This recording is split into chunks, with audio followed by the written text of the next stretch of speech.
Perkenalkan, nama saya Komakesi Andriani.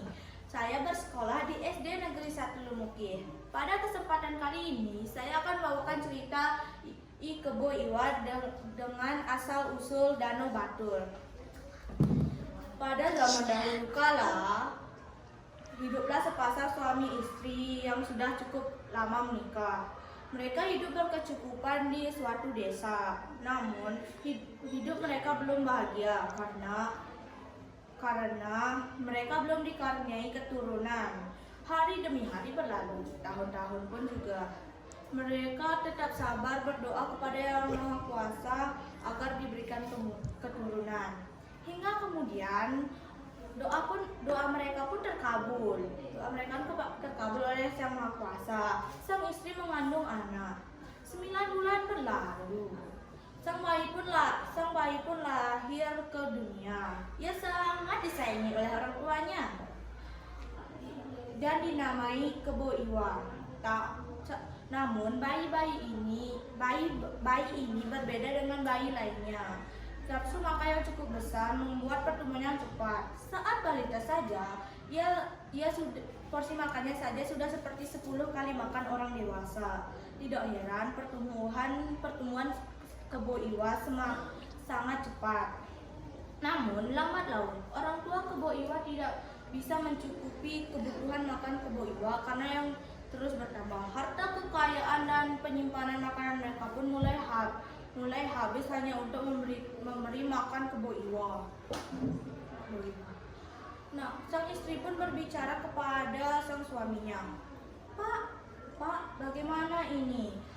Tok padi kita sudah mulai menipis. Namun porsi makan Kebo Iwa terus bertambah seiring berjalannya waktu.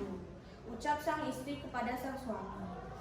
Entahlah Bu, Bapak pun tak tahu. Bapak juga sedang memikirkan masalah ini, ucap sang suami. Namun mereka tetap tidak menemukan solusinya dan tetap kesusahan memenuhi kebutuhan makan sang Kebo Iwa. Ya, karena mereka kesusahan, mereka pun meminta bantuan warga setempat untuk memenuhi kebutuhan makanan Kebo Iwa. Warga yang merasa kasihan, mereka menyetujui untuk membantu memberi makanan kepada Kebo Iwa. Tahun demi tahun berlalu, Kebo Iwa tumbuh menjadi seorang pemuda yang gagah dan seperti raksasa. Namun para warga tidak takut padanya karena ia rajin membantu orang-orang di sana.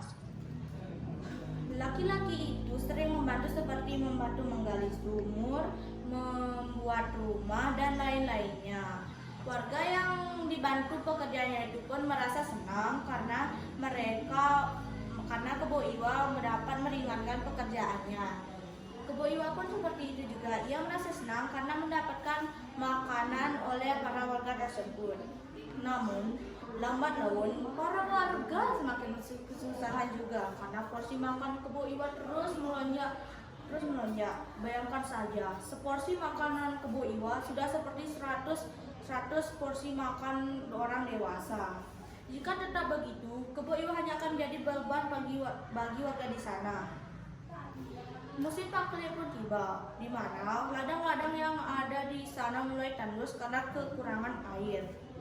Namun Kebo Iwa selalu menutup mata oleh hal itu. Ia tetap meminta makanan yang banyak. Dan para warga pun juga kesusahan membelinya karena musim itu sangatlah tidak memungkinkan untuk memanen.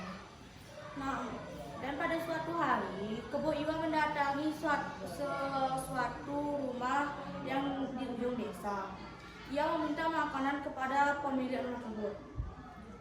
Hei kamu, apakah kamu memiliki makanan? Aku lapar sekarang, sudah 2 hari aku tidak makan, ucap Kebo Iwa.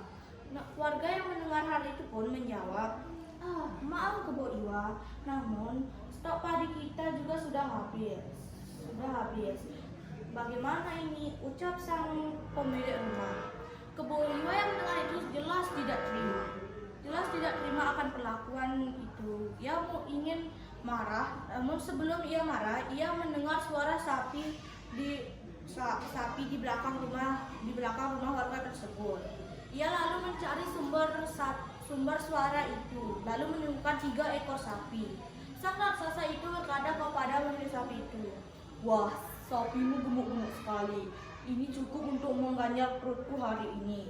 Ucap sang raksasa itu. Pemilik sapi itu pun tidak bisa melawan karena ia tahu ia takkan pernah bisa melawan Kebo Iwa karena Kebo Iwa memiliki tubuh seperti raksasa dan dia hanya manusia biasa. Hari pun berlalu, namun warga tetap hari-hari pun berlalu. Warga yang melihat kelakuan Kebo Iwa pun merasa resah karena suka mencuri sapi ataupun makan makanan orang. Mereka kemudian mereka pun berinisiatif untuk menceritakan hal ini kepada Pak Kepala Desa. Setelah sampai ke rumah Pak Kepala Desa, mereka pun menceritakan seluruh masalah mereka, dari Kebo yang mencuri ataupun ingin marah besar. Pak Kepala Desa yang mendengar itu, ia pun langsung mencari Kebo Iwa. Berjam-jam kemudian, ia menemukan Kebo Iwa sedang bersanding di bawah pohon. Kebo Iwa yang juga melihat mereka sedang berjalan ke arahnya pun bertanya, Hei kalian, apa yang kalian lakukan di sini? Apakah kalian membawa makanan? Aku masih lapar sekarang," ucap Kebo Iwa. Pak Kepala Desa lalu berbicara kepada Kebo Iwa, "Hei Kebo Iwa, jika kau ingin makan yang banyak, bisakah kau menggali sumur untuk kami? Bukankah bagus jika ladang lebih subur, kau akan mendapatkan banyak makanan?" ucap Kepala Desa kepada Kebo Iwa. Kebo Iwa yang mendengar hal itu pun menyetujui Pak Kepala Desa. Keesokan harinya ia mulai menggali sumur. Setelah menggali, ia mendapatkan sumber air dari bawah tanah. Karena itu, Kebo Iwa langsung menggali sampai dari pagi sampai sore. Ia sekarang merasa kelelahan. Ia pun duduk di tempat galiannya. Tak berselang lama, Pak Kepala Desa membawakan makanan kepada Kebo Iwa. Kebo Iwa mendengar hal tersebut pun merasa senang. Tentu saja ia sudah sangat sedikit makan pada pagi hari. Sekarang ia bisa makan dengan banyak pada sorenya. Kebo Iwa memakan makanan itu dengan lahap. Tak sampai berjam-jam, makanan itu pun habis. Tapi setelah memakan makanan tersebut, Kebo Iwa dilanda kantuk yang besar. Ia pun langsung tidur di lubang galiannya tersebut. Air terus memancar naik dari lubang galian Kebo Iwa. Tapi Kebo Iwa tak menyadarinya sama sekali karena ia masih mengantuk dan tetap tidur di sana. Pak Kepala Desa yang menyadarinya kemudian menyuruh warga di sana untuk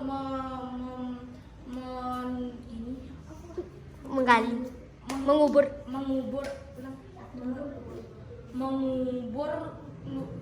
lubang sumur tersebut. Sekarang Kebo Iwa dalam bahaya. Namun Kebo Iwa sudah terlambat menyadari bahaya tersebut. Ia sudah tenggelam oleh air dan ditimbun oleh batu kapur tersebut. Dan berselang beberapa hari kemudian, air sumur yang digali Kebo Iwa pun melonjak naik ke atas, membuat pemukiman warga di sana terhanyut dan tenggelam ke bawah. Dari situlah asal usul Danau Batur adanya. Tepatnya ada di Kintamani. Sekian, terima kasih. Terima kasih sudah mendengarkan cerita kami. Jangan lupa like and subscribe cerita kami ini ya. Terima kasih. Om Sandi Sadianku.